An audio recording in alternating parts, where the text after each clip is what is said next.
Seigneur, tu me connais plus que moi-même. Saint-Esprit, tu connais ce que Dieu attend de moi. Et tu connais la pensée de Dieu. Il y a maintenant plusieurs antichrists. Par là, nous maintenant de plusieurs antichrists. Par là, nous connaissons que c'est la dernière heure. C'est la dernière heure. Donc, c'est la dernière heure. Tant que comme on a bâti, le Christ, la terminalité à Christ. Parce que mutu ateyaka Christ bako kangena sexe peut-être. Mutu ateyaka Christ bako akomimisa mwana matete te. Que mutu na rola la mabe ndape na ko sa so nini na obimisa. Est-ce que bat baza notion ya nouvelle naissance? OK. Bat baza notion, so oza notion, oza na enseignement nouvelle naissance au lo wana. Donc ça likambo ka moite, botu bo ka nzoto malili te. Et ça n'est pas un misala ya bato ebimi. Et comment m'a déjà abazo bela ba sakoli ya lokuta. Tu es un garçon de Matete, je l'ai appelé directement. And as I was born in Matete and I called him soon. Je lui ai dit pastangana qui na gauche droite. I told him papa. Je répondre ngana mona Matete. Oze dingwe. De misu. Ba fungula de misu. OK. Donc conséquence dans faut bande ko baye baké makila bato bazo pengwa. Ma soeur na biso ke zala moto mususu akolongwa Bethel alongwe compassion à cause de makambo alongwa bebe ko sambela azongi catholique obi ozaye ko critiquer 19 ils sont sortis du milieu de nous babimi na kati na biso mais ils n'étaient pas de notre nzoka bazali ya biso te donc eza na tamoko boye tozali na bango ensemble tote ya Jésus mais siko fo démarcation salama pour comprendre que bazaki quatre na biso mais en réalité bazaki ya biso te et voyez bana na misala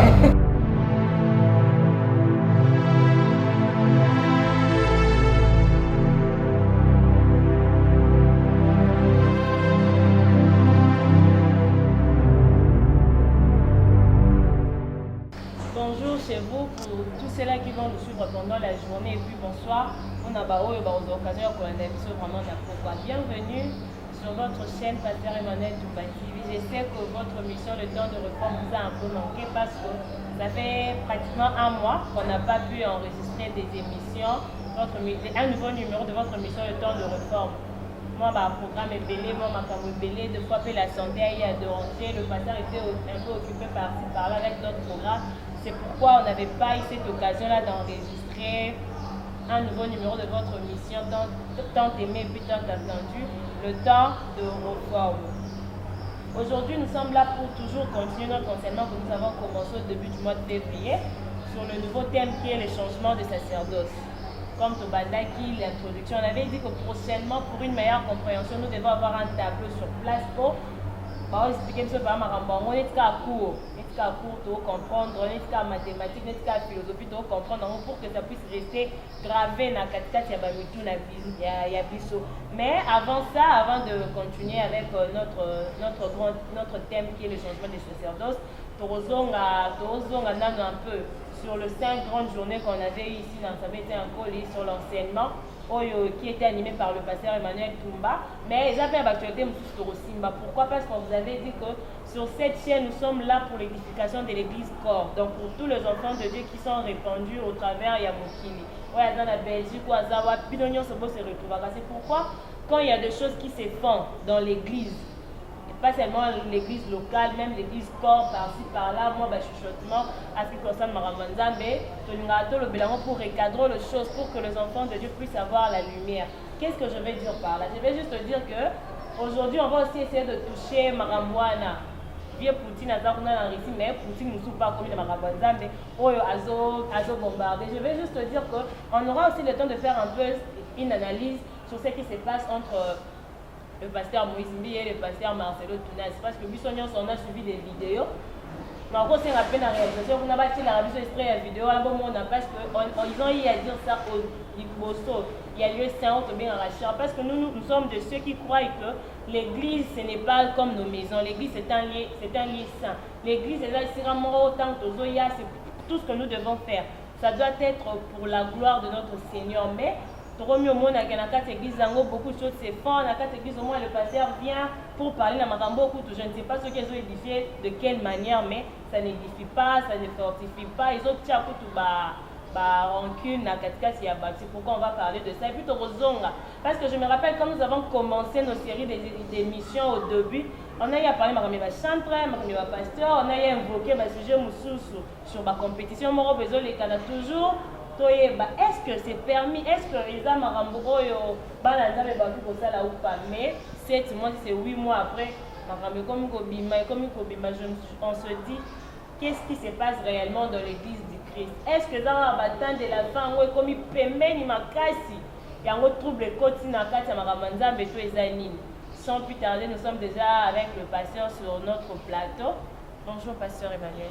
Bonjour Sir Perside. Bonne santé, mais moi un mois mobile, on s'est pas vu dans le cadre de l'émission, on a vu ce temps de reform. Bon, ça les est belé. Nous avons bien nous cadre tout ça la émission, ça les a tellement belé. Au pesa moko misala nzambe, mais à part émission, tout ça na misala belé, fallait qu'on prépare le séminaire. Moi bosenga na biso zape par-ci par-là, on a toujours que nous édifier ba na nzambe. Et on a peut-être toujours qui tenter à retourner l'émission. Merci beaucoup tous allez. Ok, pasteur a lobby sur tous allez. Pasteur on dit que makamozaya qui belé bonabwe. Mais bien que tu aussi parce qu'on a y assisté à 5 grandes journées d'enseignement où ils ont animé par vous sur le 4 les premiers bien que batebele ba pambo makinango. Mais avant tout quand kuna toujours en an na makambo na pas que batay ça apparemment pasteur a une polémique. On se pasteur a eu qui actualité, mais comment se pasteur a une émission il faut bananango. Ba bien est-ce que pasteur a comme analyste autondeni habité ya bien za musala nzambe. Ya to za makambo etali nzambe. To me bango pas pasteur comme mécano pour expliquer biso pasteur makambo comme ezo les gana oui. Ezaki dimanche roka uto leko il y a 2 jours oyo. Du haut de la chair pendant le culte, les gens payaient le transport, l'église pour parler de la part du Seigneur. Mais la grande surprise de la vision, que le pasteur Moïse qui est en train de dire atteignez comme beauté. Mais à l'objet, un pasteur délimité entre la première rue et la 8e rue, un pasteur dans la qui parle trop de la sainteté. Mais Allah qui a genre à corrompre pour salir réputation. Et puis du haut de la chair, il y a l'objet. Il y a moi dans ma tête, donc il se va attaquer, il y a aux zones qui s'en la mort Est-ce que c'était important qu'il puisse le dire du haut de la chair? Est-ce que il y a une édification pour l'église? Tu comprendre, tu es bonne église, on va révéler. Vous, en tant qu'homme de Dieu, comment est-ce que vous pouvez juger le comportement? Bon, bandeko peut-être, mon avis sur tous les analystes, non, ils ont un sens sur la terre. Tous les côtés dans la polémique, sauf que tous ont la responsabilité. Il y a qu'à avertir le peuple de Dieu. Mon étant déjà, Babylone Moko et comme Bima, il y a quand même plusieurs naufrages à foi. Bisoko la sentinelle, nous avons établi comme des sentinelles. Il faut quand même tout bêta piololo, de sorte que les élus de Dieu, qui peut-être va comprendre quand même que quelque part, ceux qui sont dans le bâtiment vont se tout va détruire et ça peut n'engager beaucoup de tonga. Donc c'est un peu dans ce sens là.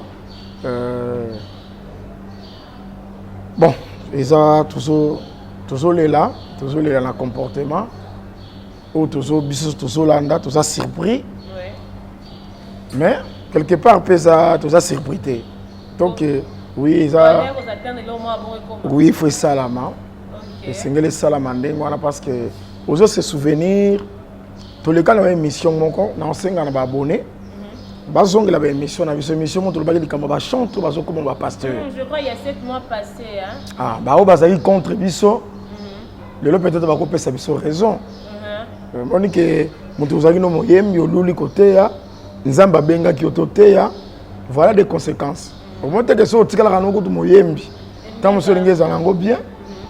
Donc Babylone mususu faut ba comprendre ka makambo nzambe eza te makambo ke ndenge bakino bazo bakilelo bakino bazo babokilelo donc makambo basite bino biso pe tokota ngo kaka yango zomona ba conséquences et ça qu'on rattraper la vérité ça ka très petit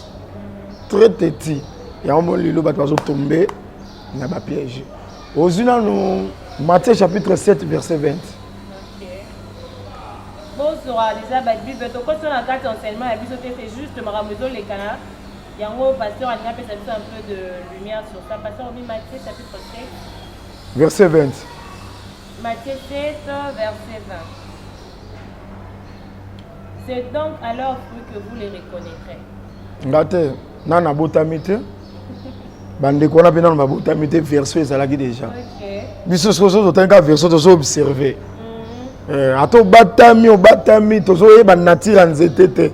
Mukolo ko misambuma to yeba. Oyo azaki manga. Oyo mangier, oyo avocatier, oyo aza olivier, oyo aza grenadier.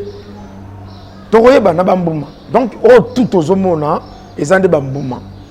Ya save ya nzete. Oyo batamaki misu kwa komona te, mais na bambuma tomoni nani aza nani.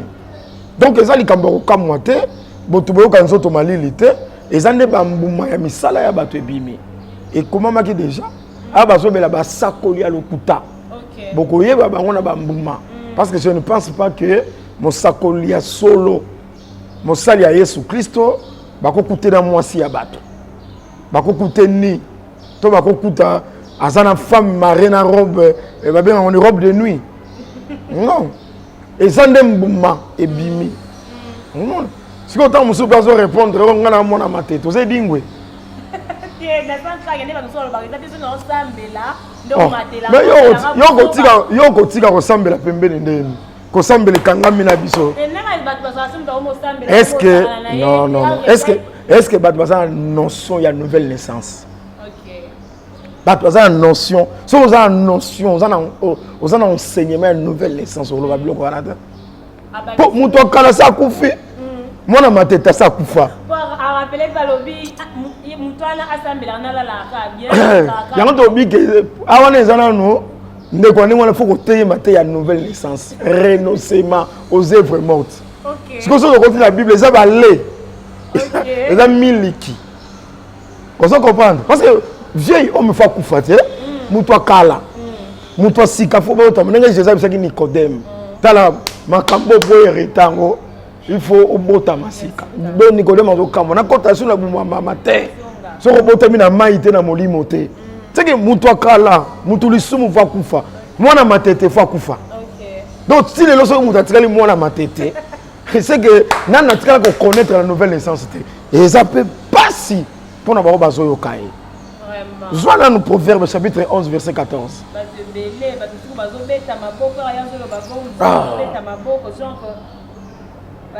Donc ils ont abattu belé dans le bandêtre des nouveautés. Bien que ma saison de serviteur. Bah bon tamina nous si. Tant que nous avons que nous avons matete. C'est que azana nous avons matete. Azana mon Christ. Si on a besoin de répondre, ngana mona limité. On a besoin de ngape mona selemba ouais. Donc tu as senti biloko wane on ekolo ba matin na église. Et ça sonne. Parce que plutôt au Proverbe 11 verset 14. Proverbe 11 verset 14. Quand la prudence fait défaut, le peuple tombe. Mon conséquence quand la prudence fait défaut. La Bible sont dans ma version, sur ma version sur ma roman. Donc dans la version la Bible comparée hein. C'est ça va. Autant que dans ta darbi banane totana no bango balobeni. Ah la Bible.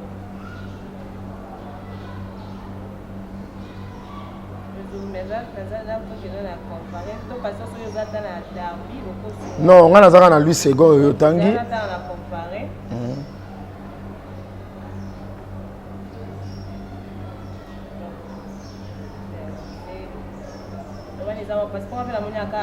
Comme ça, Proverbe 11, 14, version. Sous ma commis, quand la direction fait défaut, le peuple tombe. Tant prudence, c'est ça le défaut. Le peuple tombe. Quand la direction fait défaut, le peuple tombe. Okay. Conséquence, tant que déjà bino moutou. Prudence, c'est zate. Défaut de Jésus, conséquence, c'est le peuple. Dans un temps là, bateau va vendre on est fou, il y a bateau. Il y a plus de 1600 personnes. 1000 personnes par semaine. Quand la direction fait défaut, le peuple tombe. Au moment où moi, il y a tsunami, il y a ma tête.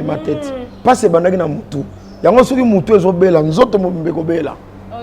Nous autres, on est là. Donc, déjà, quand on est tous les amabés, aux yeux sous Élysée, à ces jours, ils ont mais maï. Ils ont fait sa stérilité. Élysée, il y a besoin de sanyasika. Bochamungu, il y a une source. Source, c'est ça, il y a maï. Ce qui est bongi, maï mon bongi. Ce qui est baby, maï mon baby. Ce qui est pasteur, des fois, ils allaient. Batunos, ils ont eu kaye. Apporte pour les Timothée. Ok, bah.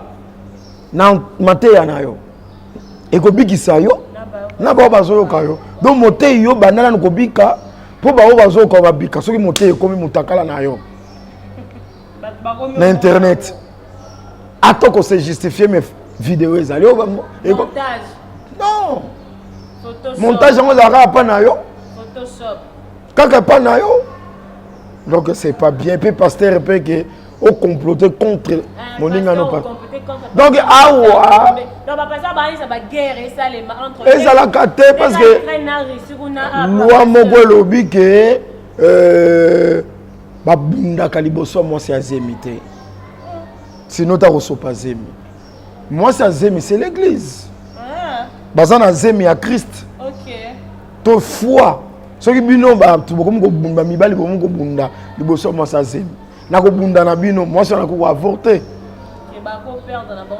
Oui, mais combien de bateaux basali no fois fois tika abna na soloba bango ba mesana bango solo lobi boye bango ko tindelo bateau bakanga no na kutunga kipaka ngote na lobi boye pasteur chantre Moïse Mbiye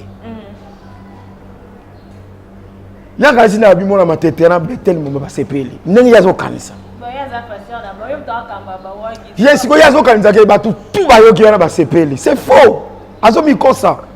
Azana bato abeti libaku. Na kati église na yemo. Mais na biso solo. Yo kasi bato mayele bazate. OK. Yo kasi bato mayele bazate. Bato mayele bazali. Tanga ko bi mona ma pasteur zo ande mona matete. A osala analyse alinga lo bani azai bingwe. Donc, on style là, Kamona et Zalaka. Ma télésa on est britannique. Et il y a sportif. Ça, ce n'est pas mal dans le cadre de la commune. Mais il y a pasteur. Parce que le pasteur a mis à part. Quand on dit que on finalement c'est comme ça après au bêta. Marcelo. Bon, il y a tant on est-ce qu'il va se passer pays. Parce que peut Marcelo, on comploter contre pour Zouanini, il y a une église. Ah non. On évité ceux qui n'attendent il y a Pierre qui Pierre a comploter contre Jean. Jean complotait contre Gide. Et ça l'a caté. Il y a un moment bateau, tokoye baba na nzambe ba fungolande misu. Ba fungolande misu. Donc, conséquence, il faut que makila bateau bazo pengwa. Ma soeur na yebiso que ça na moto mususu a kolongwa Bethel, a longwe compassion. À cause de makambo. A longwe aboy pe ko sambela. Azongi catholique comme nous avons critiqué. C'est ça, il faut bango kuna makambo bi marate ba bibino ba critiquer na biso mais bozozo na lobi ke bozo bazo zongi sa de l'église catholique. Faut kuna mabasa ngo yeba na radio. Oui. Donc, parce qu'on calcule ba âme. On se montre c'est-à-dire et ça pas tout le monde basana charge wana bazana ngote. OK, ya ba âme. Ko batela ba âme. Bazana ngote. Bango ba raison mona le kumu na bango. Donc c'est un peu ça. C'est un peu ça. Soit 1 Jean chapitre 2. OK, aujourd'hui 1 Jean chapitre 2. 1 Jean chapitre 2, pasteur, verset 18. 1 Jean 2, 18. La Bible nous dit, petit enfant, c'est la dernière heure. Et comme vous avez appris qu'un antichrist vient, il y a maintenant plusieurs antichrists. Maintenant, d'autres c'est là un antichrist à Koya. Waneza na fitir. Attention, ça Poutine. Pour exemple, battu monsieur fait bazoter à Poutine, n'est antichrist. Troisième guerre mondiale pour moi, plus fin du monde hier pour le antichrist, c'est antichrist, c'est un moutou. Vous comprenez bien qu'antichrist ça s'appelle moutou. Mais antichrist wana ils a Poutine. Pourquoi? précision il y a professeur Zali où il y a Zali qu'on retenir antichrist à apparaître en son temps nana limouete nana accueilli c'est-à-dire c'est l'enlèvement la présence de l'église sur la terre et ça pour empêcher antichrist à se manifester en son temps donc il y a opportunité donc précision Zali pour biso tout ça dans ma belle OK il y a maintenant plusieurs antichrists par là nous maintenant de plusieurs antichrists par là nous connaissons que c'est la dernière heure. C'est la dernière heure. Donc, tu as la dernière heure. Tant que comme on a bâti, le Christ, tu as terminalité à Christ. Parce que, muto a été à Christ, bako kangena sexe peut-être. Muto a été à Christ, bako ako mimisa mona matetete. Ah, qui ko compléter. Que muko na rola la mabe, na pe na ko sa sogini, na ko bimisa. Est-ce que il y a des versets à retenir? Tant que déjà à niveau tellement na pression à porter à battre. Verset net que il faut aussi supporter quelqu'un injustice. C'est un verset. Tant déjà au botamasi quand on a mon mon centre. Quand ça te que bateau va ndobe tolo maboko. Ba complot kozala. Injustice kozala, il faut supporter yango. Yango ndeko ba verti esprit. Tant les gens siliki na chair bato nenga utango ba introduction bato ba futi ba transport ba yé. Mutaye kilito ba noyebi seke na mona matete tala mutu moko boye tala boye bat bazo zela rema oye ko pesa bongo espérance ya enlèvement mais beaucoup ko étaler ba conflit na bino dio de la chair c'est passage c'est passage parce que quand d'autres va ba vidéo kuna pesa qui presse ba nyo sa madia kuna ba vidéo zo bima oyo dernièrement comme on fait mic pe ba vidéo e bimi lisusu donc tu zo comprendre te ba esa ba vidéo comme ya lokuta te pour comme ko maya mutu nyonso te si c'est là le verset na trop kota mama diab bo mama diab na lobaka on a chaîne moko ba longola kanga ba parti ba boya ko leksango ba boya ko lekisa OK donc comme qui na verset 1 Jean 2 pardon, 18. Petit enfant, c'est la dernière ère. Et comme vous avez appris qu'un antichrist vient, il y a maintenant plusieurs antichrists. Par là, nous connaissons que c'est la dernière ère. C'est la dernière ère. Donc, ça, bilembo. Biso ba auto mo na biloko ndenge wana photo e baketo comme la dernière ère. Kala te yeso asoya. Donc, ça ba biloko ba isa masakoli. Ezo ko kusabana na banzoto ya ba prédicateur ba faux. Ba landa Rolanda très bien. Na 19. Ils sont sortis du milieu de nous. Babimi. Nakati na biso. Mais ils n'étaient pas de notre. Ils ont bazaki ya biso te. Donc, ils sont na tamoko boye tozaki na bango ensemble. Toté ya Jésus. Mais si qu'on faut démarcation salama. Tu comprendre que bazaki kat na biso mais en réalité bazaki ya biso te. Et koyebana na misala. Continue maman. Car si ils eussent été de notre, soki bazara ya biso, ils seraient demeurés avec nous. Bangaki ba demeurer côté ya mateya ya saine doctrine. Bangaki ba demeurer na sainteté. Bangaki ba demeurer na sanctification. Bangaki ba demeurer na lilakisi ya batoma. Mais cela est arrivé afin qu'il fût manifesté que tous ne sont pas de notre. Ah, baza ya biso te. Baza na bango ya église te. Non, ba ba église mais ça. Non. Baza na bango ya église te. Sikoyo manga mama diabu. Basala erreur. Yani. So balandaka conseil. Ne bandeli. Mosali moko alekaka. Ah, il y a ça ba démonstration ma diabu ça plan projet ou te pas nzambe. Mususu mosakoli. Oya ba professeur sakolaka Goma.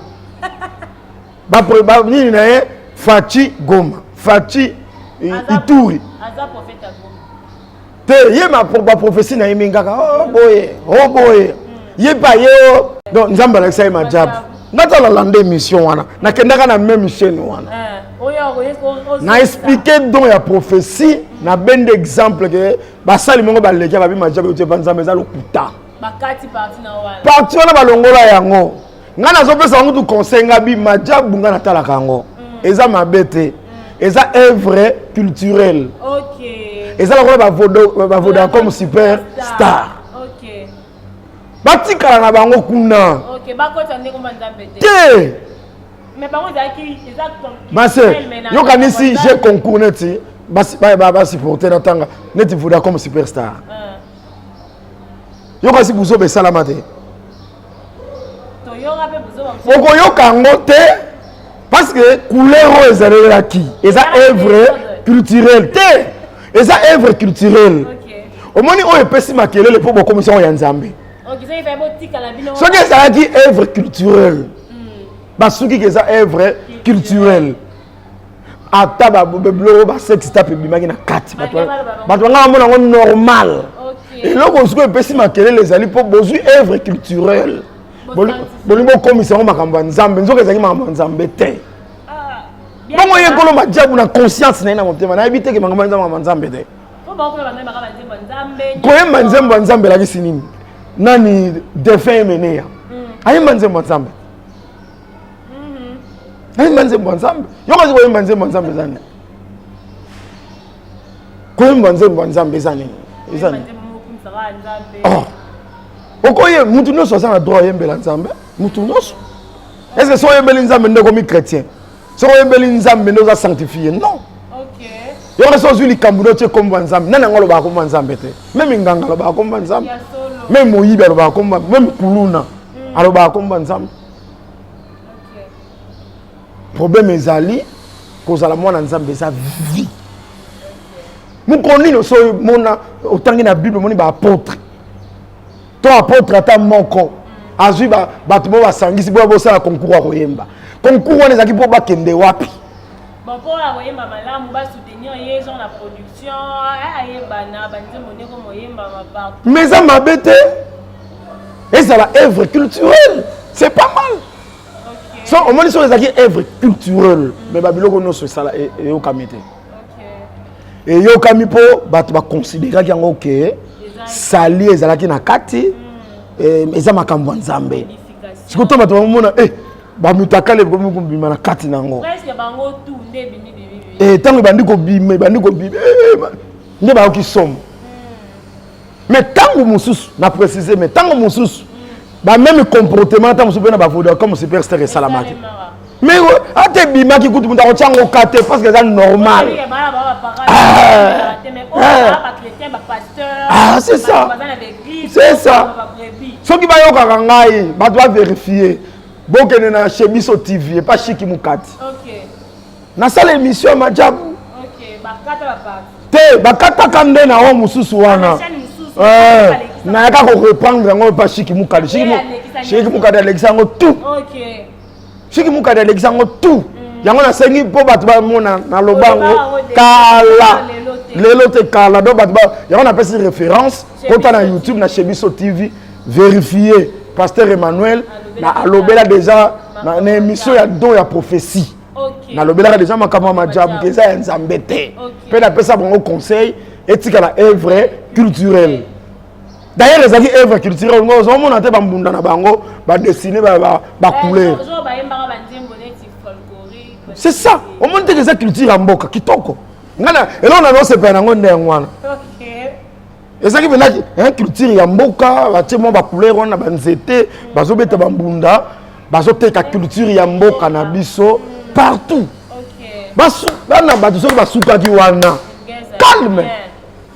calme c'est ça ba vidéo c'est ba crise oyo ebi elonyo avec eza yete sko yo banda ba vidéo na weza sko ebi ñu ke mer no yo so bien te mais mutande au sa ba crise au banga déjà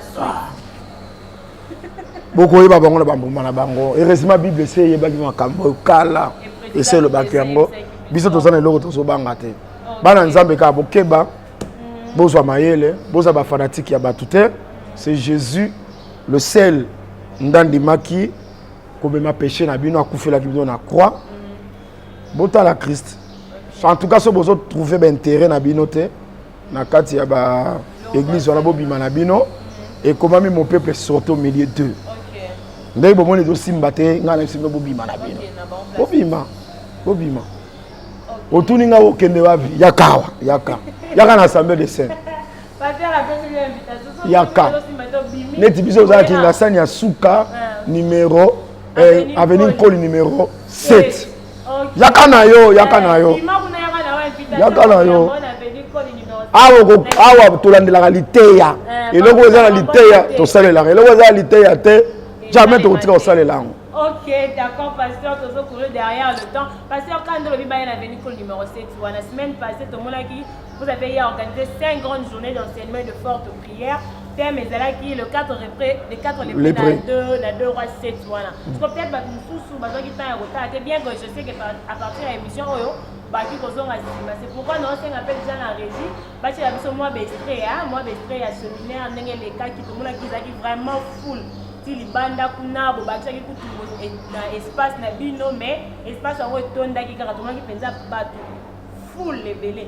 Alors pasteur Bati a besoin d'une image jointe au lundi puis après tu ressors pour la voir commentaire. Je te demande d'acclamer pour Jésus.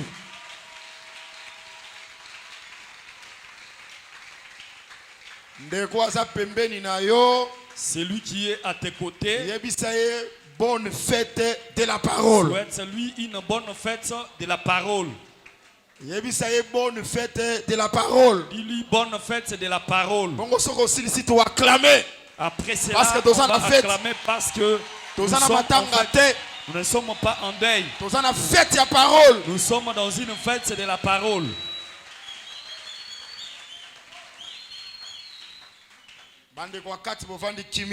Les gens qui sont à l'intérieur, ceux qui sont sur le balcon, taisez-vous.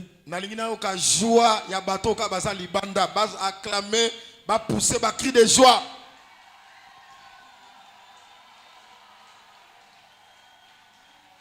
Merci. Balcon est comme il tourne à Bino. Bon pousser ma cri de joie. Ok. Merci. Maintenant, dans la salle, tu pousser ma cri de joie.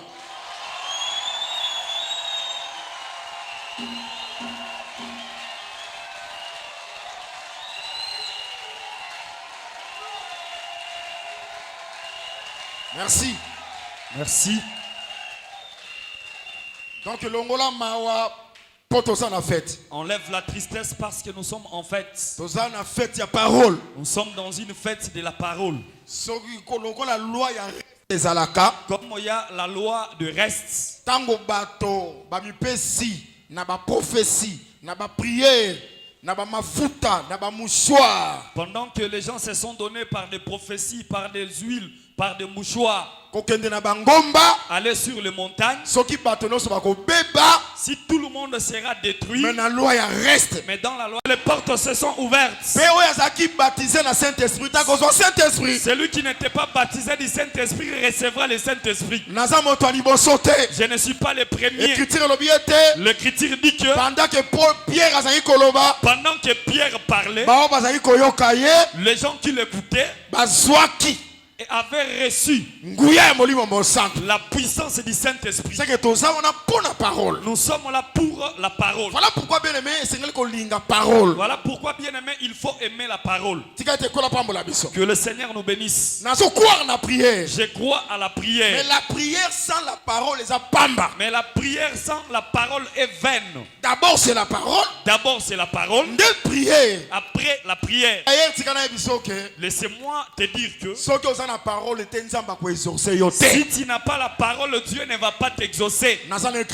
J'ai une écriture qui dit que c'est lui qui va détourner son oreille en refusant d'écouter la loi. Sa prière est une abomination devant Dieu. Pour que ta prière ne soit pas une abomination, écoute d'abord la loi. Après tu vas prier. Or, la loi dont nous écoutons, mais c'est la parole. C'est la parole. Ok, j'espère que vous avez intégralité de la chaîne. 5 jours, ce jour, et il sera deuxième jour. Parce que pasteur, ils ont dit 5 jours, que le bac m'a révélé. Peut-être on s'attend à répéter. Mais quand on a full one, il y a une peau. Et avant, on a full thé, ceux qui passent par qui sont pasteur. Ezaki nini full bono to mona ki depuis jour à liboso tina suka na komo ba nso komo bo pasteur Emmanuel asi full bono yo so wana Bah toujours à ce la tamboula ba ba ya misu na ndamu na bomona ye akomi ko na popo non sapata pango si moi mai à côté. Ezaki ni pasteur. Zaïga ke nyoka Moïse amelini ya Pharaon. OK. Soki qui c'est Zali?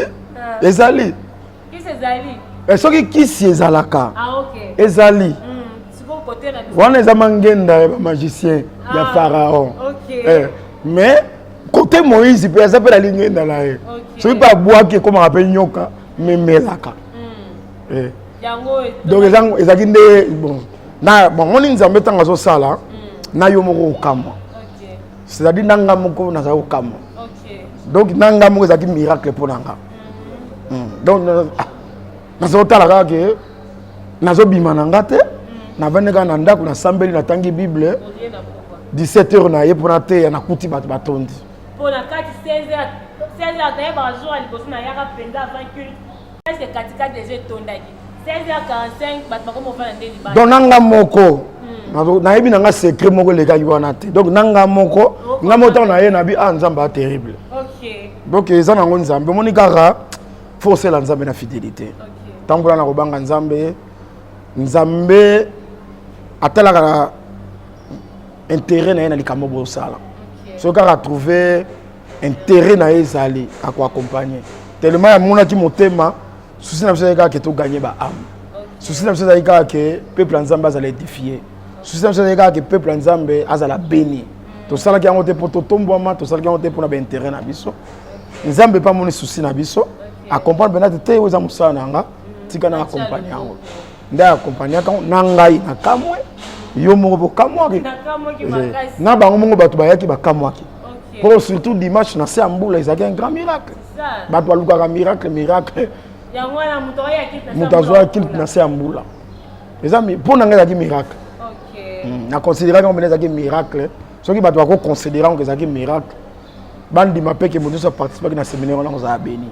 OK, pour battre sur la séminaire bon peut-être battre les capons na témoignage na moni témoignage exact to ndenge pour battre mes asso basali elo moi munene battre o ngala yaki boye mais pasteur peut-être bino bolinga ka te témoignage za les non ba témoignage c'est belé. OK. Eza na bato belé to solina bango bato ba rhumatisme ba biki eza na mama moko kutu eza na bato ba bungisa ki ba mbongo mais après nzamba sele ba manière musu ba récupérer ba mbongo. Donc, ma témoignage c'est belé, sauf que biso to pesa la publicité. OK. To pesa la publicité. Et to tche si kamoko albo no pesa te. Vous allez séance moi ya ba témoignage. Yesu mo mi pesa la publicité na bo mo ya bato. OK. C'est ça. OK, en tout cas, j'espère que vous l'avez wana moi il y a deuxième partie. Sur ça pour ça il y a intégralité, il y a 5 jours nous sont ndenge les cas qui beaucoup de la chaîne la vie nous bon il a bien détaillé premier jour deuxième jour troisième quatrième petit la clôture il y a cinquième wana ce qu'on passe au tenu tozonga na thème na biso ya changement de sacerdoce on avait promis que yango penza était à mana tableau yango tableau ça te faut pas côté sur tableau c'est pourquoi la sengi anatala ba côté tableau ça doit souffler un peu na nzembo après tozonga na tableau comme ça. Bien aimé pour côté la biso atamo espère de moi et sœur Jeanne amène moi le temps ba ko tara tableau pour ko ta siko dans le but bien sûr. Seigneur, tu me connais plus que moi-même. Saint-Esprit, tu connais ce que Dieu attend de moi. Tu connais la pensée de Dieu. Tu enduis ma tête et ma coupe déborde. Apprends-moi à m'arrêter lorsque la nuée s'arrête. Tu enduis ma tête et ma coupe déborde. Apprends-moi à m'arrêter lorsque la nuée s'arrête. Je veux simplement te dire, de moi-même je ne peux rien, Seigneur. Arrose-moi d'une huile fraîche, amène-moi où tu veux. Je veux simplement te dire, de moi-même je ne peux rien, Seigneur.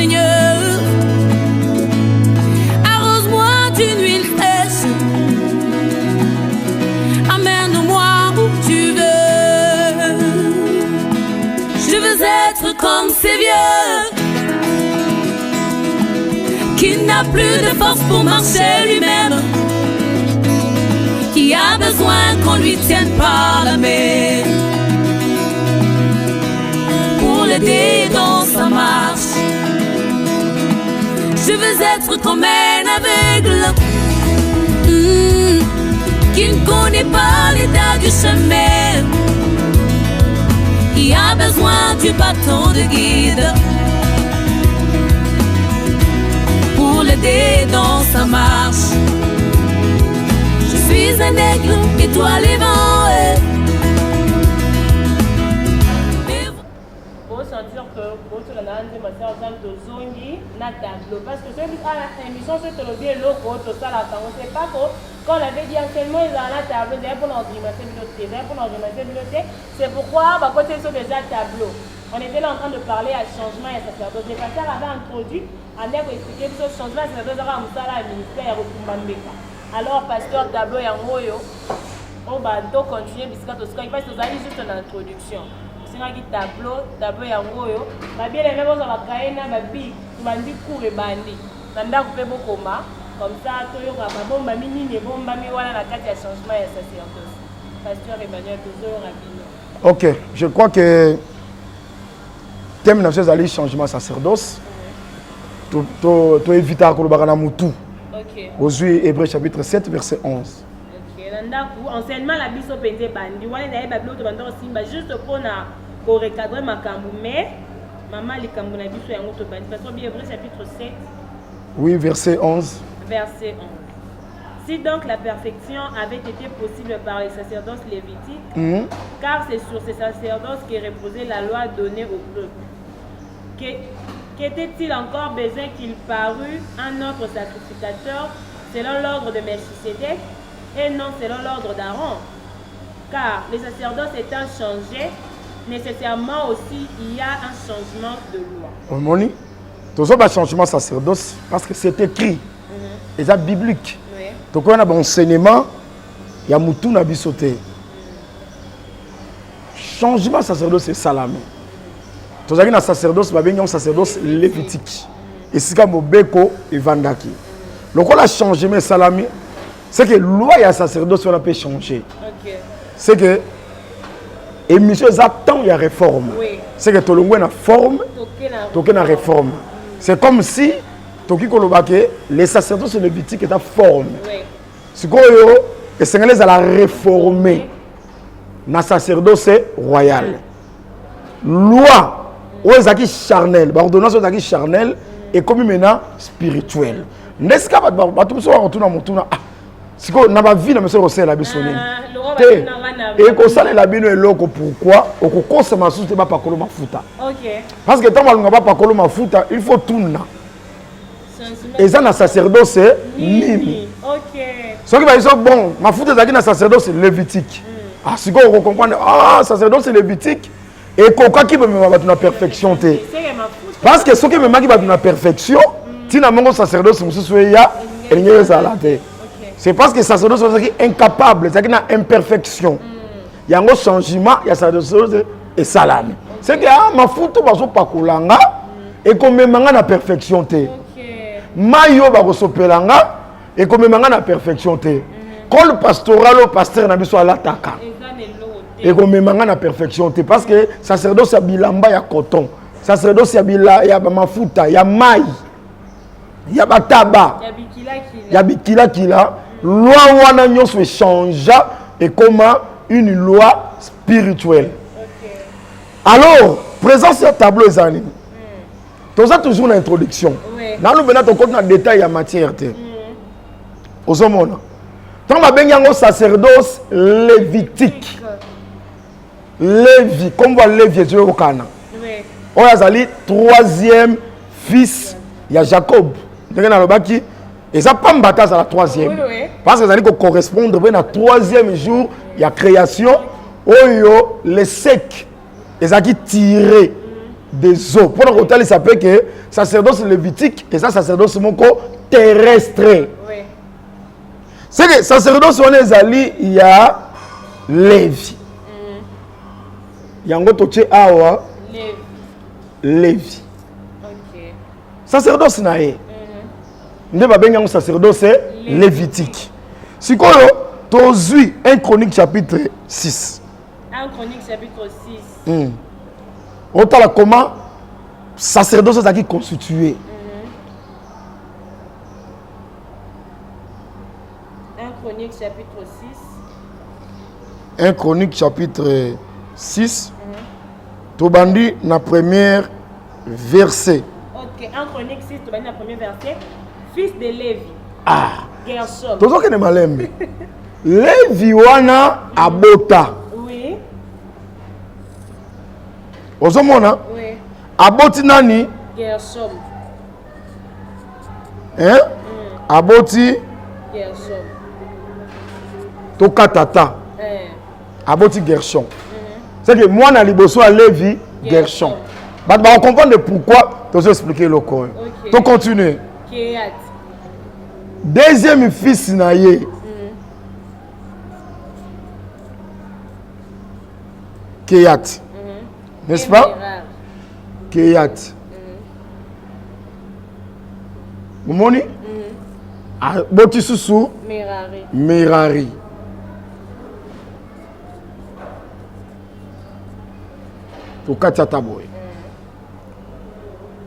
Ça va, non? Oui. Tu continues. Fils de Kéat.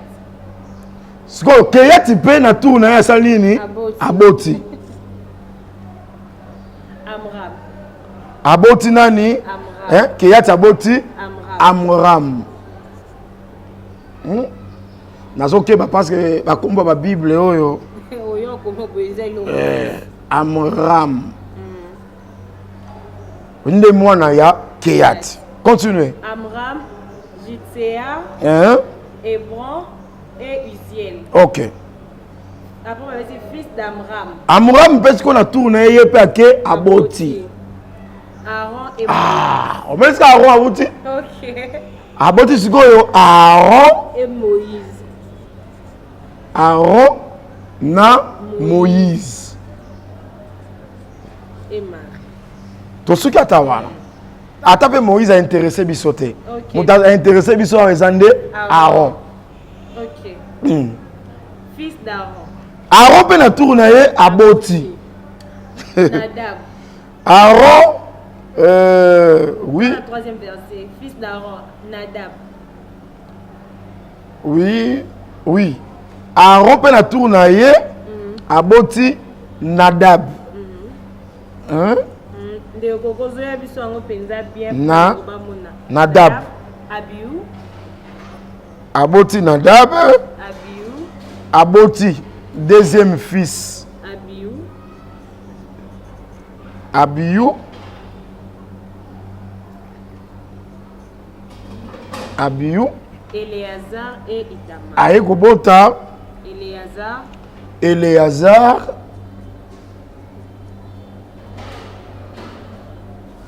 Et quatrième, Aboti Itamar. Ok. Après, Éléazar engendra. Tout ce qui est à c'est-à-dire, sacerdoce César, sacerdoce lévitique. Tel père, tel fils. Celui qui m'a vu a vu. Les pères. C'est que ce que moni Kéat, c'est que moni Lévi. Ok.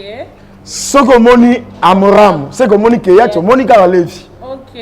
Ce que moni Aaron, c'est que moni Amram, moni Kéat, moni Lévi. Ok. Ce que moni Nadab, Abiou, Éléazar, Itamar, c'est que moni Aaron. Au moni Bao Bazakuna. Ok. Donc c'est Lévi. Tout ça. Si quoi, Zoua Nani, Exode chapitre 28. Exode chapitre 28. 1. 20e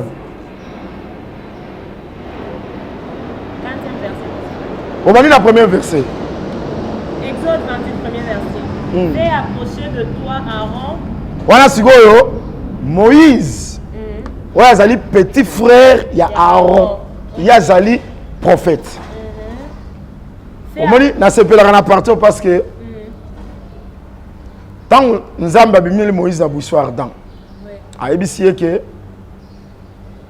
nga moko na kiti na délivrer peuple Moïse abi que na ebolo baté oui nzamba gangeli Moïse abi oh c'est yondem dokela munoko tala kutu ndekono Aaron azoya kokutana nayo yenda kozala munoko no yenda kozala interprète mais Aaron so akutani nayo akosepela et effectivement tant Moïse akutana na Aaron sepela c'est que Moïse a koloba malamu te mais Aaron kozala interprète naye awa ezaki pe makambo o sengale ko ça pas Christ parce que Élisabeth na Marie tant bakuta la bango zaki na bazembi c'est que tant Élisabeth tant Marie ba okutana eza ko pe Moïse na Jean-Baptiste ba okutana pardon Jésus oza libumu Marie Jean-Baptiste oza libumu Élisabeth ba okutana pour moi que bakutana ki écriture bi que mwana azaki na libumu Élisabeth asaki nini azaki na sengo c'est que yende Aaron autant akutani na Moïse asepeli c'est que Moïse c'est Christ c'est que Aaron na Moïse na mukolo c'est Aaron Jean-Baptiste na Jésus na mukolo c'est Jean-Baptiste et vandi penzako osomona c'est que nani akota Aaron na musala Moïse comme prophète n'est-ce pas nani akoti pe Jésus na musala Jean-Baptiste comme qui toujours comme prophète c'est que Nico Tali s'appelle que Aaron Oyopé le véritable c'est le Seigneur Jésus-Christ akoki ko banda musala te soki un prophète a introduit réalité ndenge mongo pe Aaron Oyo akoki ko banda te soki Moïse a cotisé on les a ba couleur dodo changer parce que Hermo Moïse a mis Christ Aaron bimi Jean-Baptiste mais Hermo Jean-Baptiste a commis Moïse Aaron a commis Christ on les a beauté évangile ils a vêtement à Joseph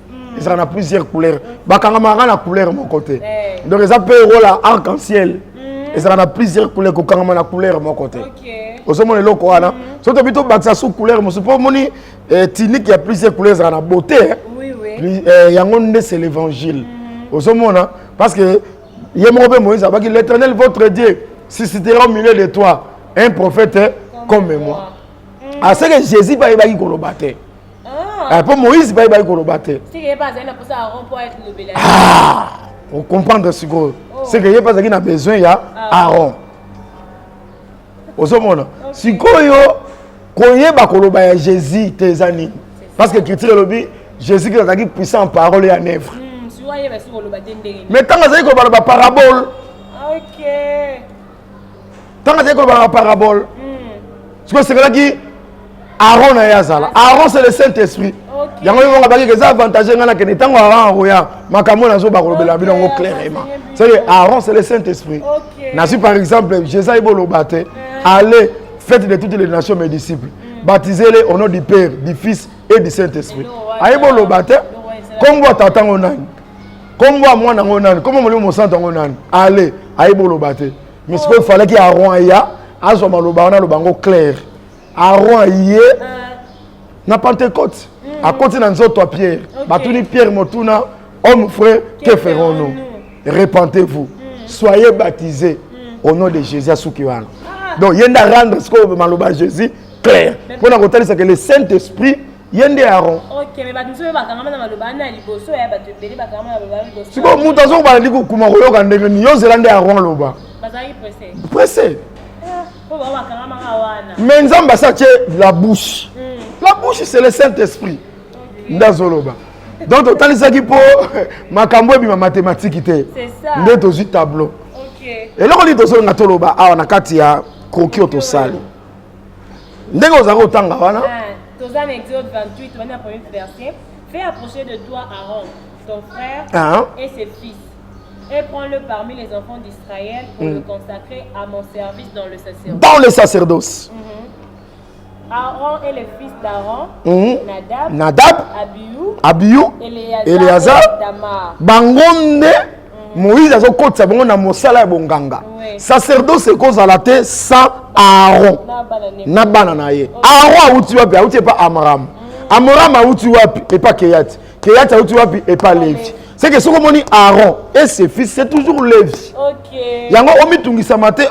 Dernier baso ben un sacerdoce lévitique. Pourtant, Tango va dresser le tabernacle, le premier souverain sacrificateur, Asalanakata sacerdoce, c'est Aaron.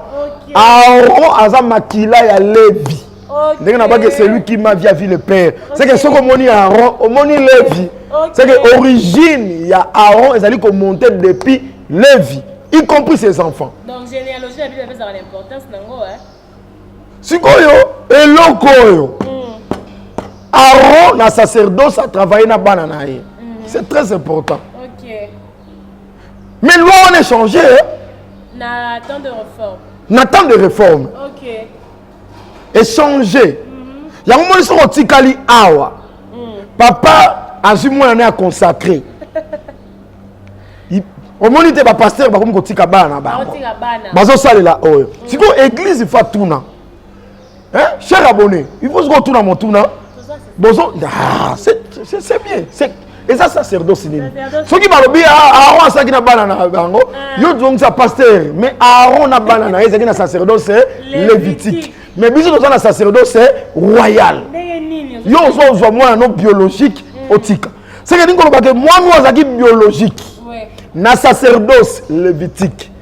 Sacerdoce étant changé, loi wane longue charnel. Et comme spirituel. Yango zo mo sikoyo, on a cause exemple que nazupe que Paul Azaron. OK. Siko Nadab Abihu. Ya Paul bazana Timothée. Batite. On moni banana ye. Yango ba Timothée. Mon fils légitime. OK. Timothée, mon enfant, quant à la foi. On me dit quant à la foi, non quant à la loi. Quant à la foi. C'est que on est mon bec charnel et comme maintenant spirituel. Dans l'importance, il y a enseignement. Ok. Pour soi sali. Donc c'est ça. Parce que nous sommes au temps là-bas. Et comme ça, la biso est loco. Parce que sali na biso, ils ont dépendre na makambo. Vous êtes mon maman. D'accord, papa.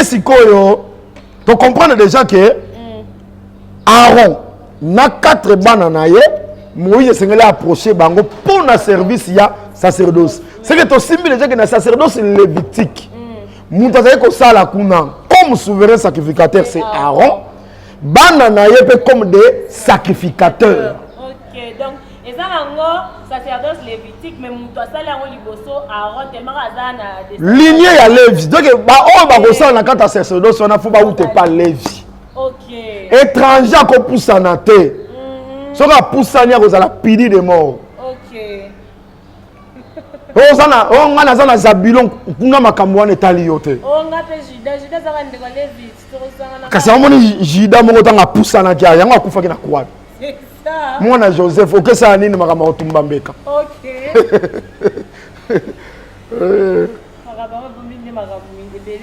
Tout jusqu'au nombre chapitre 4. OK, tout jusqu'au nombre chapitre 4. Au bandi premier verset. Demain la première verset. L'Éternel parla à Moïse et à Aaron et dit: Compte le fils de Kéat parmi les enfants de Lévi. Bana ya nani? Ya Kéat. Kéat azali deuxième fils ya Lévi. Ya Lévi. C'est que Amram aza Kéatite. Oui. Aaron, ou c'est pas Aram, c'est Aaron aza Kéatite. OK. Bana na yepe baza ba Kéatite. Bozo landelo ko wana? OK. Alors lui compte le fils de Kéat parmi les enfants de Lévi selon leur famille, selon le maison de leur père. Depuis l'âge de 30 ans et au-dessus jusqu'à l'âge de 50 ans. Tous ceux qui sont propres à exercer quelques fonctions dans la tente d'assignation. Quelques fonctions dans la tente d'assignation. C'est que à part Aaron, Nabananaye comme des sacrificateurs. Oui. Mais Nzamba zotinda Moïse zonga liso pas Kéat. OK. Atanga bananaye. Bazobenga bango ba lévite. Oui. Des Kéatites. Bango pe na tente d'assignation bako sala quelques fonctions. To continuer. OK.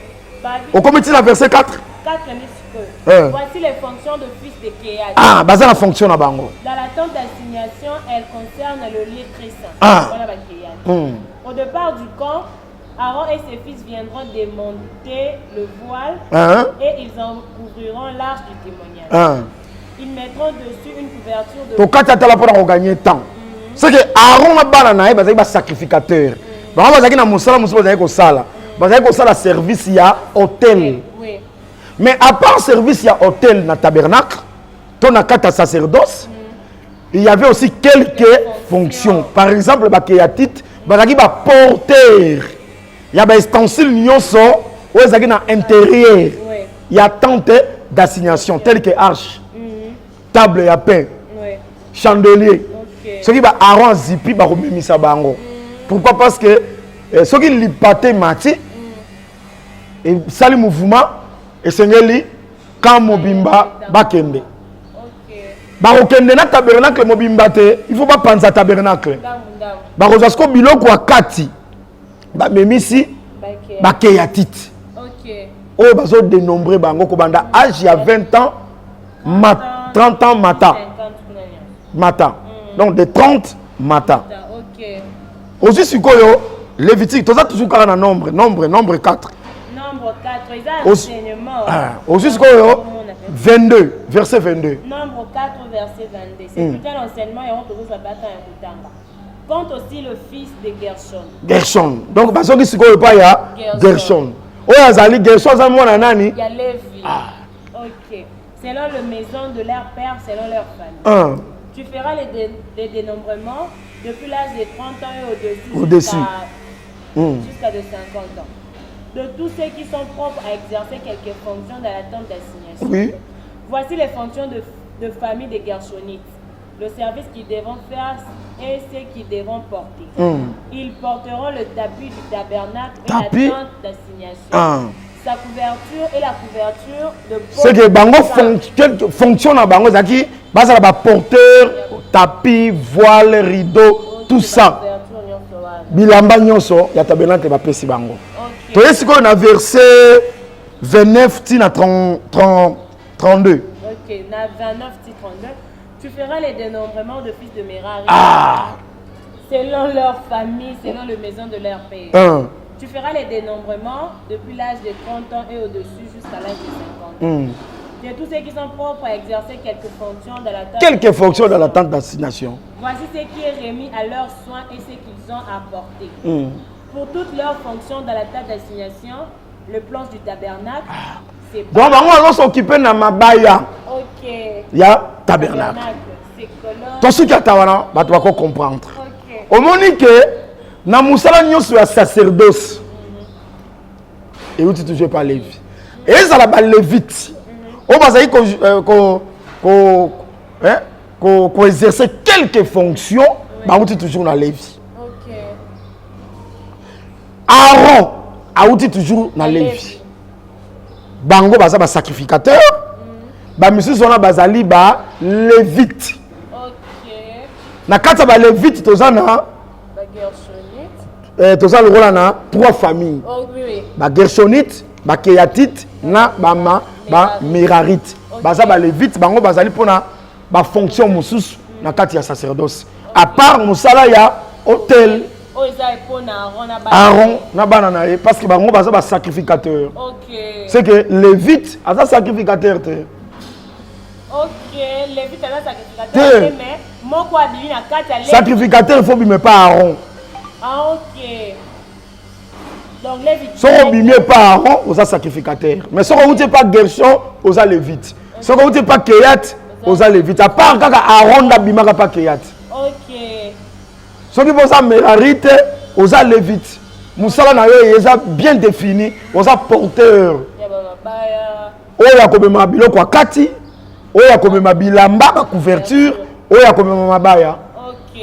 Tant que l'hypathé tombami ekei. OK. Maintenant, réforme sur quoi? Babiloko yo ezalaki boye penza. Nzoto. Soko utia to ko sala te. Zabilon ko konta makambo to ko kufa. Dan ko konta makambo to ko kufa. Na bipe que sacerdoce c'est lelo. C'est le ministère. Soki nzamba bengi yo te. Ko ya te. Yango moni makambo ba sex taper. Tout ça nzambe ndazo beta fimbu.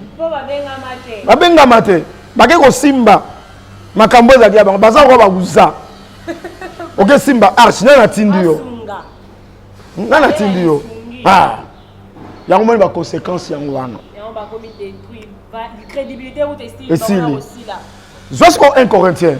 OK. J'espère que voilà possible penza ne makambo ba ne ko sala émanation ya forme. Donc siko ba expliquer biso le ndenge bizarre 1 Corinthiens pasteur 1 Corinthiens chapitre 9 verset 13. Chapitre 9 verset 13. Ne savez-vous pas que ceux qui remplissent les fonctions sacrées sont nourris par le temple? Que ceux qui servent à l'hôtel ont part à l'hôtel. Nani a servi dans l'hôtel? C'est Aaron. Oui. On continue.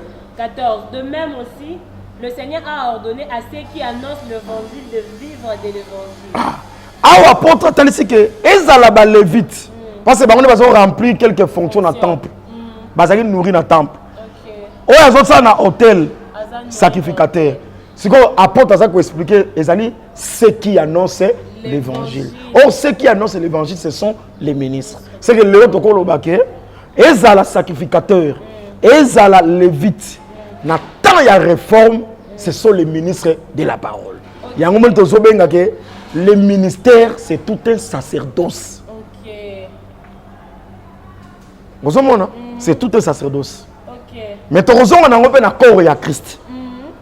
Mais tu es quelque part. OK. Romains chapitre 12. Romains chapitre 12. Premier verset, pasteur. Aujourd'hui, à 4e verset. 4e. Car comme nous avons plusieurs membres dans un seul corps, et que tous les membres n'ont pas la même fonction, ainsi nous qui sommes plusieurs, nous formons un seul corps en Christ, et nous sommes tous membres les uns des autres. Ok. Puisque nous avons des dons différents, selon la grâce qui nous a été accordée, que celui qui a le don de prophétie l'exerce selon l'analogie de la foi, que celui qui est appelé au ministère s'attache à son ministère, que celui qui enseigne s'attache à son enseignement, et celui qui exhorte à l'exhortation, que celui qui donne le fasse avec libéralité, que celui qui préside le fasse avec zèle, que celui qui pratique la miséricorde le fasse avec joie. Que la charité soit sans hypocrisie. Tout ce qui est là. Apocalypse chapitre 1, verset 6. Apocalypse chapitre 1, verset 6. Et qui a fait de nous un royaume de sacrificateurs pour Dieu son Père. À lui soit la gloire et la puissance au siècle des siècles. Amen. Omoni, pardon. Wana, tu vas comprendre, c'est-à-dire Apocalypse, Dieu a fait de nous. Nous, c'est l'église. Oui. C'est que l'église Mobimba est comme un sacerdoce. Un royaume de sacrificateurs. Bah, oui, quand sacrificateur était sans sacerdoce. Oui. Dieu a fait de nous un royaume de. C'est que nous, l'église, tout comme tout un sacerdoce. Pardon, Nzamba Sungangai, Natalangata na fouille. Ok. 1 Pierre, je pense. Ok. 1 Pierre, on a précisé les bisouango. 1 Pierre. Oh, Nzamba Sungato Zwango. Obetata sacerdoce na fouille. 1 Pierre.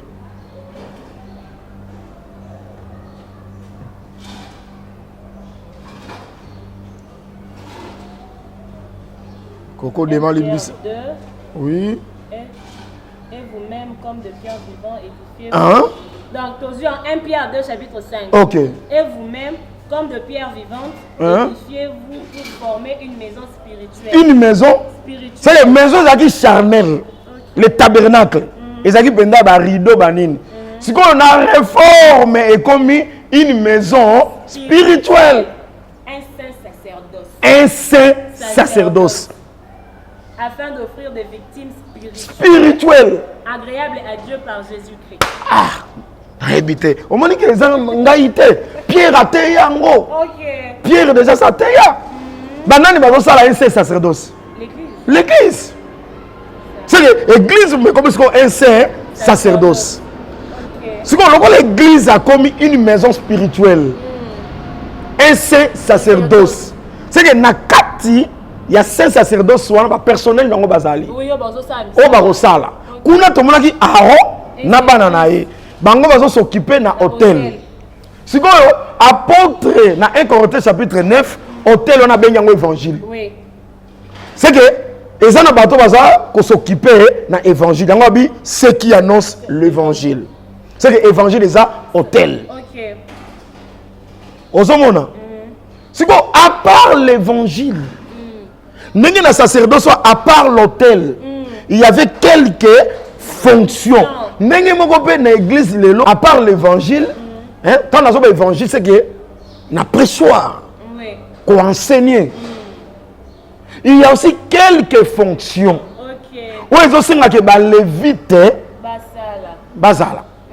Alors sikoyo bato basimba tableau que beauté évangile les actiniques il y a Joseph mais ça plusieurs couleurs beauté nango ça diversité il y a ba couleur. OK. Ba bima sikoyo na tableau na lobaki que lévite sacrificateur bazaka ministre. Ouais ça qui couleur. OK. Sikoyo tout peu couleur mo supona ko talisa que Aaron na bana na ye d'ailleurs ça tombe bien. Aaron plus 4 bah ça combien? 5. Oh 5 c'est le ministère, oui. N'est-ce pas? Parce qu'à part le ministère dans l'église, oui. Na tout ça déjà na saint sacerdoce. Oui. Tout ça na maison spirituelle. Baramoko ba gershonite, on va jouer quelques fonctions, ba kéatite, pena ba merarite. C'est ça ba quelques fonctions. Mais Romains chapitre 12 verset 4. OK, Romains 12 Abi nous qui sommes plusieurs, un seul corps. Puisque nous avons des dons différents. Oui. Tangango. Romains 12:6. Puisque nous avons des dons différents, selon la grâce qui nous a été accordée. Que celui qui a le don de prophétie l'exerce. Ce sont des fonctions. Ce sont maintenant 4 bien. 4. Car comme nous avons plusieurs membres dans un seul corps, et que tous les membres n'ont pas la même fonction. Alors, tu as dit quelques fonctions. OK. Oh, fonction, ce sont des dons spirituels. OK. Yango, une église sans les dons. On est une église à traiter. Peut-être non, il au centre d'abord, au moins, Lévi Oyo. Parce que quand on est au monde, on a dit que Lévi, il y a un canon, vous en a parlé. Lévi Oyo. Na canon, vous en a parlé dans sacerdoce. Il y a un hérité de bande konayote. C'est que Lévi, a une amabilité. N'est-ce pas, Moutumo Paya dit que les renards ont des tanières. Oui. Mais le fils de l'homme a zangi sera au Chamoto. Donc, on a bagé Nazangi mabélé. C'est Gazal Lévi. OK. Vous savez, c'est que Lévi a Tongo. Lévi a pourquoi c'est Christ. C'est que sacerdoce naïe. Batu ba osaka bana naïe. Yango soki oza moi na Christ té, moi yo sala na église ezate. Yango na église païen sala raté. Pour ça là, il faut naître de nouveau. OK. Christ a botayo. Oui, on est église mais il faut naître de nouveau. OK. Sinon vous à l'étranger. C'est quoi? Donc, ma télé pour nous à part le ministère de la parole, il y a aussi quelques fonctions. Qui va offrir des victimes spirituelles. Ah, les gens tabaté. Ah, les gens comme manzete, comme melambate. Ah, les ali, oh, il y a un don. Il y a prophétie à Salango, l'analogie de la foi. Oh, il y a un don à miséricorde. Donc, diversité ya badon. C'est que yango monisi goyo bazotalisa ke tozali un royaume de sacrificateurs. Pour ngotalisa ke l'église peut et ça sacerdoce. OK. Oyo bato bazosala na kati, ce sont les lévites, nazu les lévites comme tous les enfants de Dieu. Lokola ba frère pe ba sœur. Nazu Aaron na bana na ye comme le ministre de la parole. Pardon? Té, awa, yo mona ki awa botu mwa mwasi ya. Té, awa Paul nde ayo cha précision. OK. Awa kokota te, mwasi kokota te. Mais na don kota parce que ba prophétesse bazali. Par exemple, bana Philippe bazali ba prophétesse. Donc je crois, tableau tu vas te présenter Yangwana, mais ma sœur Perside, comment ça n'a été que les tabernacles à Christ, vous me ferez un sanctuaire, j'habiterai au milieu d'eux. Vous comprenez? Donc, il y a une partie, il y a une partie, à don. Oh, ils ont katinayo. Nga par exemple dans un ministère et ça peut partir à Christ. Mon soumission dans la don libéralité, tout ça, c'est ça Christ. Parce que tant comme on a règne millénaire, nous le verrons tel qu'il est. Donc en tout cas tu vas continuer prochainement. OK, en tout cas, bon comprendre que c'est vraiment temps évelé. Bon, il va rattraper mon retard, bonus, ça va milieu peut-être pour la tombe wana. J'espère que vous avez très bien compris tableau au croquis là en mathématiques et physique et ça va mal banza mais expliquer en passant ce bloc on a théologie n'est pas bonsoir. On est dans tableau à boyer, qu'on a terre à la table croquis. Oh, on a besoin terre. Bah eh bien on doit la sagesse d'en haut. Babi oh on a la faculté pour soir côté. Oh, faut maintenant ciel pour y ba. OK, en tout cas, j'espère que vous avez été encore une fois de plus bénis et puis édifiés dans l'enseignement. Oh, toujours continuer toujours, tout ça toujours dans la marche, toujours continuer. Très prochainement, vous rejoindre suite donc un autre numéro de et votre mission est temps de réforme toujours pour continuer patient. Je ne sais pas ce qu'il le bassou que Zali avant de clore l'émission. Je remercie frère Thierry. Zambia Pambola yo et comme qui on m'a dit sont échangés hein. C'est ça. Sont échangés. Même dans la culte, nous avons son qui toko, peut-être les longs de courir ça les défauts. Prochainement même son et émission bah on rejoindra na table mixée. OK. Donc pour son ils la sous qui toko makas. Vraiment frère Thierry Kola Pambola yo. Frère SP depuis Dakar, nazomona. SP Kalweli, Yewana depuis Dakar, Kolo Apambola. Donc frère Papi, je crois en Autriche, Azobenga Bengamingi Kola Pambola, ma frère Néhémie Kola Pambola. Mais c'est un persil, tu as un problème, il y a toujours le ordinateur. OK. I7, ordinateur I7, toujours souffrir. Au moins, côté son, tu bon ici. Ce qui peut faire sous geste. Ah ouais, ceux qui ont $800, $900, tu reçois. Mais biso tu senga, ata biloko swana. Bon le côté la biso. Frère Thierry paraît que na poto ba boire la bango na banzi. Le côté la biso ta le côté la tchela biso na agence. Biso mo to refuta ta fret. OK. Bon le côté la biso te I7. Soka bo tindeli biso ngo.